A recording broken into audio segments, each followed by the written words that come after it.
Eu vou falar aqui a respeito agora do caso do Juan Pedreira. Juan Pedreira está em julgamento nesse momento, o caso do Juan.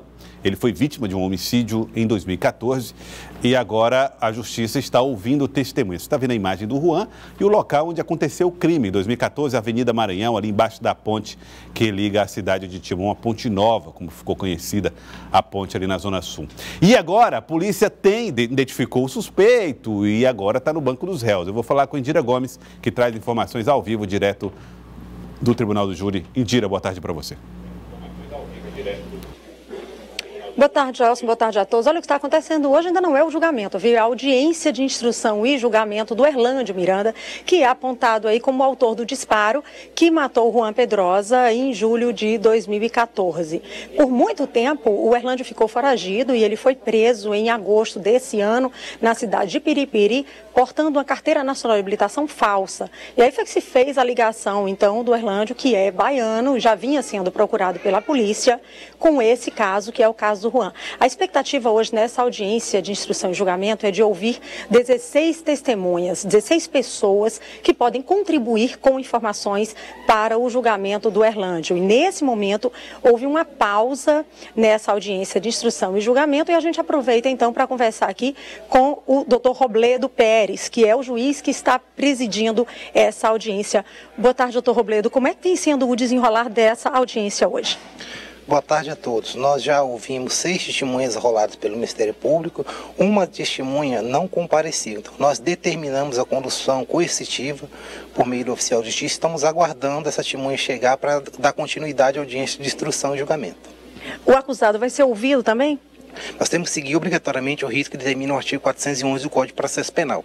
Então, após a oitiva das testemunhas arroladas pelo Ministério Público, as testemunhas de acusação, nós temos que ouvir as testemunhas de defesa e o interrogatório é o último ato do processo. Então, só podemos interrogá-lo após todas as testemunhas terem sido ouvidas. Ele está acompanhando também. Qual tem sido o comportamento dele durante o dia de hoje?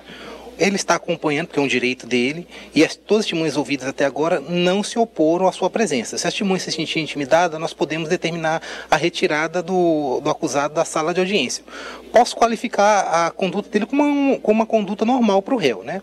Ele está ouvindo as testemunhas, as perguntas que tem que fazer, ele está fazendo por meio do advogado de defesa dele.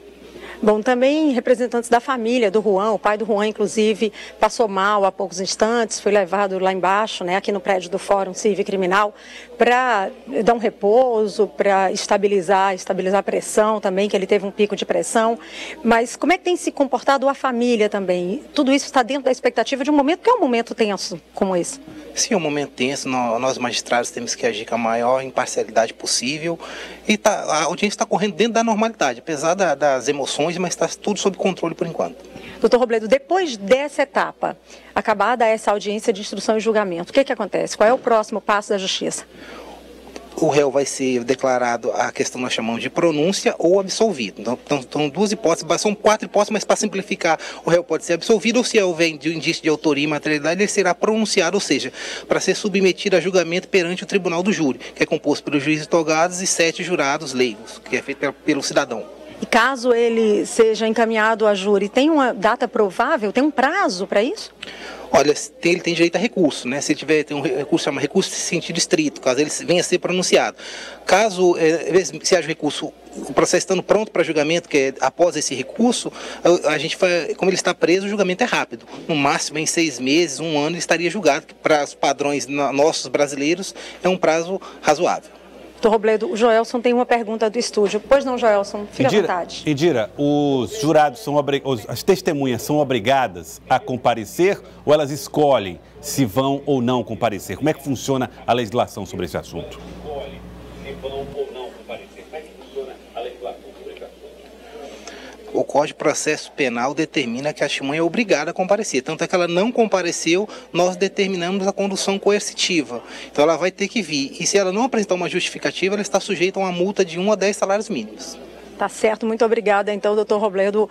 Joelson, só confirmando aí, é uma mulher que foi intimada a prestar depoimento, ela não compareceu e nesse momento oficiais de justiça estão na residência, nos endereços fornecidos por essa mulher e a audiência então está à espera que ela compareça porque ela é obrigada assim. O Joelson tem outra pergunta do estúdio. Pois não, Joelson. Agora, aí já mais em relação à condução do julgamento, necessariamente será o doutor Robledo a fazer o comando do júri ou pode ser um outro juiz?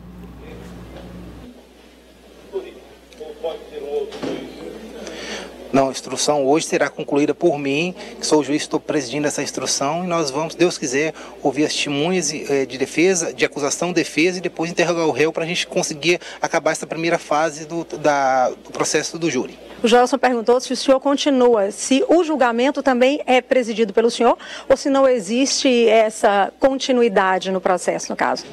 Isso depende de cada legislação. Aqui no caso do Tribunal de Justiça do Piauí, seria o mesmo juiz. O juiz aqui no caso, o processo está correndo na primeira vara do Tribunal do Júri. Então seria o mesmo juiz.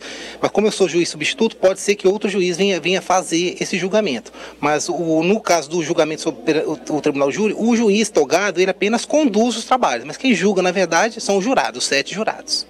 Certo, muito obrigada então, doutor Robledo, obrigada pela disponibilidade do senhor, boa tarde, bom trabalho no dia de hoje e a gente volta ao estúdio com você, Joelson Jordani.